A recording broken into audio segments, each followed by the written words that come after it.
Hey everybody, welcome to Butterfly Talk. My name is Sylvia and my son has a condition called recessive dystrophic epidermolysis bullosa. He is 24 years old. Actually, he'll be 25 in November, so his 25th birthday is coming soon.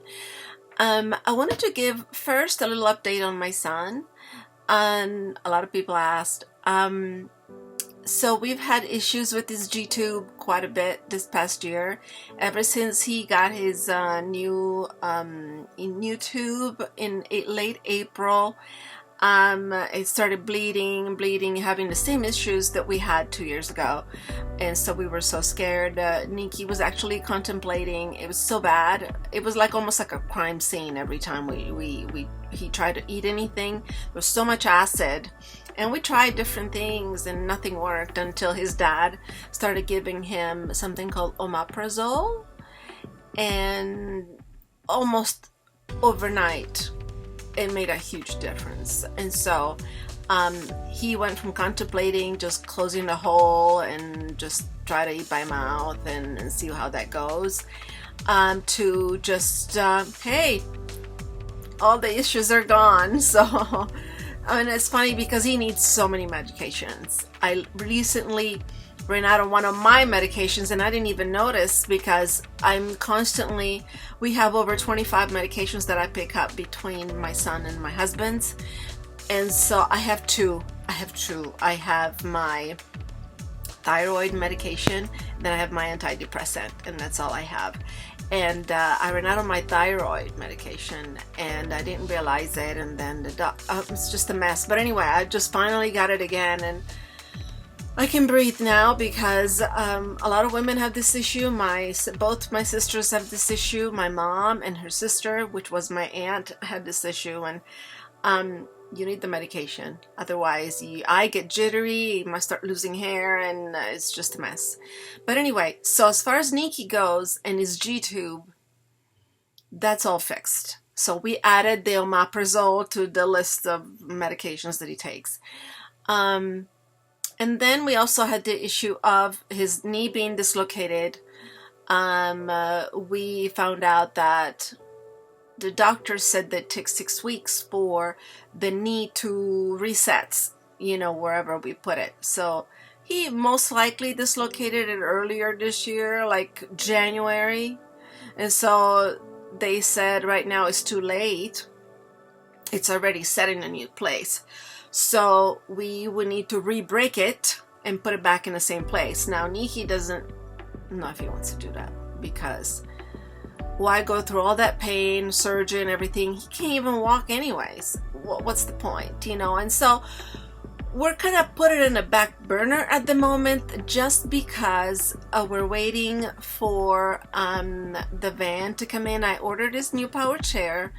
It's kind of a fancy power chair, but it's a power chair that Nicky needs because he needs to be able to flatten out, or at least lean back quite a bit. And so we got the chair, but we can't really use it until we get the van.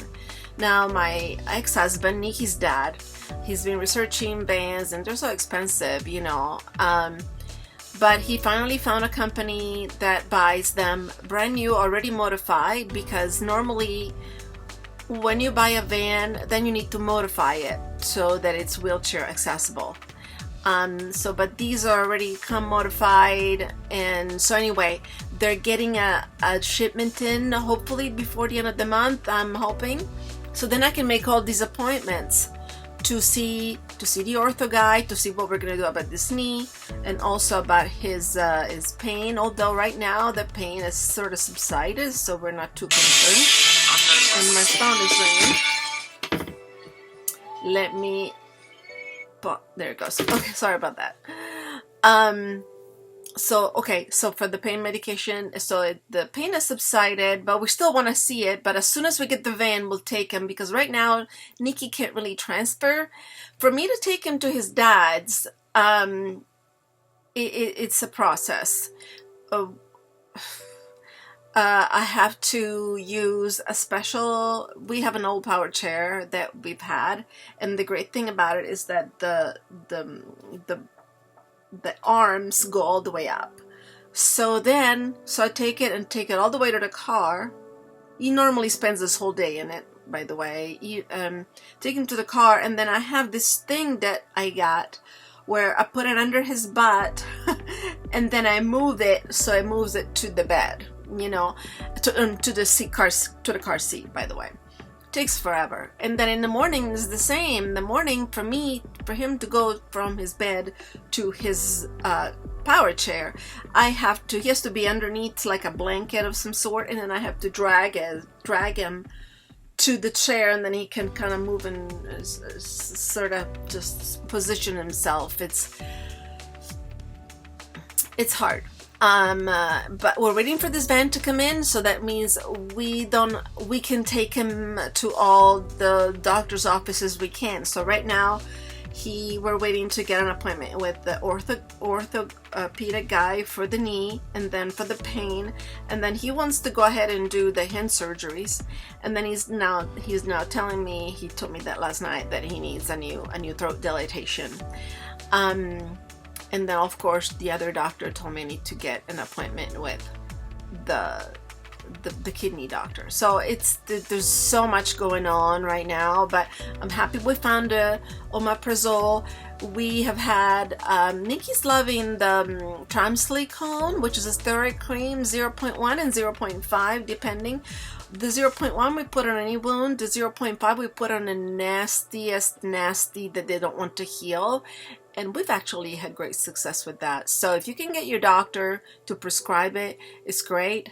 Dr. Woodley prescribed that for Nicky. He's at USC here in California. So, great guy. I was really happy to be able to see him, because to see a doctor that knows about the condition, understands what's going on, what these kids need, is huge. It's huge, because nobody never even knows what it is, let alone knows what to do. So anyway, so that was my little Nicky update. I hope it's not too long-winded. Today I really wanted to talk about acknowledging the parent care feelings, because I've come across in the past, and of course Nicky is now 24, the past couple of decades, if not more. I've had people, well, first it was me. I wouldn't tell anybody how I was feeling, because who am I to complain? I'm healthy, But at the same time, I may be healthy, but I'm seeing my child every day suffering. I may be healthy, and I'm seeing my child suffering every day. I'm the one that has to take care of him. I'm the one that has to see these wounds. As a mom, your heart breaks every day. And to be in that situation. And also, a lot of parents like me had to abandon their careers. And I've always been a very independent person, a very ambitious person. Just to be told that I was lazy and this and that, it just drives me crazy, because at 24 years old, and I didn't even know English until I was 18, because I grew up in Italy. I got my high school diploma. I came to the United States, lived with my aunt for a couple of years, which I love. She lives in Arizona right now, but she, at 20, high school graduate, I went and got a job at a travel agency, and then I started delivering pizzas for Domino's Pizza, and I became a manager at 24, with English being my second language. I was a manager for Domino's Pizza, and I didn't get it because I was cute, or because the boss liked me, although maybe he did like me or whatever. I got it because I worked my ass off. And so I worked up to 90 hours a week. And so I worked there for a while when we wanted to franchise, and then I started working for Babbage's. And I had a lot of experience managing people, and that's why they hired me. The district manager told me, look, we had a lot of high college degree people coming here trying to get a job as a manager for this software store. It was a software video game store called Babbage's. I think there's still a couple in the world in the United States. I don't know. But anyway, and so within a year and a half, I was manager of my own store. And again, I worked my ass off. I didn't get it because, you know, I was cute again. Although maybe, hold on, my computer is, hello. Okay, that came back. Woo. All right. And then I was in line to become district manager, and then the company went under, and so it merged with another company, and so I had to quit. There was just no way, and so I went to work for this other company, and I again worked my ass off. I was of the group that I was hired with, I was the one that did the most. I was the one that had the most accounts. It was a sales position for a computer distributor of products. I'm always been into computers, and I was in line to take over the Microsoft expert, and that would have been a really great promotion. I would have been paid a lot, and then Nicky was born. So, just to tell me, people tell me how lazy I am. I'm like, are you kidding me? I take care of Nicky because he's my life. He is my love. And so if I would go back, I would do it the same. So for somebody to tell me that, why don't you get a nurse and this and that? Well, number one, I tried to get a nurse, and no insurance ever paid for a nurse. At the time when Nicky was born, we were in Arizona. I couldn't get a nurse if I paid her in gold. I don't know how other EB families were able to get nurses. I was never able to get a nurse. So I had no choice but quit my job, go into bankruptcy, because taking care of Nicky dealt with things that insurance didn't want to cover. I mean, I went through the ringer trying to take care of this kid. And so if I'm complaining, there's a damn good reason for it. You know, look, I've tried so hard for everything, you know, and so I want my feelings acknowledged. I don't want my feelings sanitized. And I'm going to go ahead and add some images that I had made that were highly criticized, and I'm going to show you here which ones they are. I'm going to do a little slideshow right there. I feel that as parent carers, we go through a lot. We hate seeing our children in pain. We don't blame our children for what they go through. We really, how should I say this? We hate the whole situation. I hate EB. I don't hate my child. I don't blame my child. He's a victim in all of this. Why would I blame him? Like at one time I was saying that it was because of the EB that ended up getting a divorce. But I don't blame our son. Our son is our light. He's our everything. There's a big separation there. So when you see a parent complaining about something, complaining about services, complaining about them being tired, complaining about having to sacrifice their career, sacrifice their social life, sacrifice whatever, know that this has nothing to do with the love of their child. The love doesn't end. I adore Nicky. He is just, his mind is just, I can have conversations with him that just kind of really blow my mind. At the same time, I hate the fact that he has this condition. I hate the fact that he's in pain. Yeah, I'm gonna complain and I'm gonna, vent. I don't want my feelings to be sanitized so as not to have somebody that I don't know think that I hate my child. It's just one of those things that is hard to explain until you're a parent. The feelings of a parent that does everything they can in the world shouldn't be sanitized. I should be freely able to say, this is hard. It doesn't mean I love my child any less. If anything, it makes me love him more. This is hard. This is hard for him. This is hard for me. I went 3.5 years of the first 3.5 years of Nicky's life. I never got a full night of sleep. and I never complained. I complain about it now, and I didn't complain about it then because I didn't think I could complain, because what my child went through was much worse. But now I understand, heck, I can complain. And what made me realize that I can complain and my feelings are valid, and every EB parent's feelings are valid, is how Connor, this is my healthy child. I have 2 children on earth and 1 in heaven. The 1 in heaven was stillborn at full term a year and a half before Nicky was born.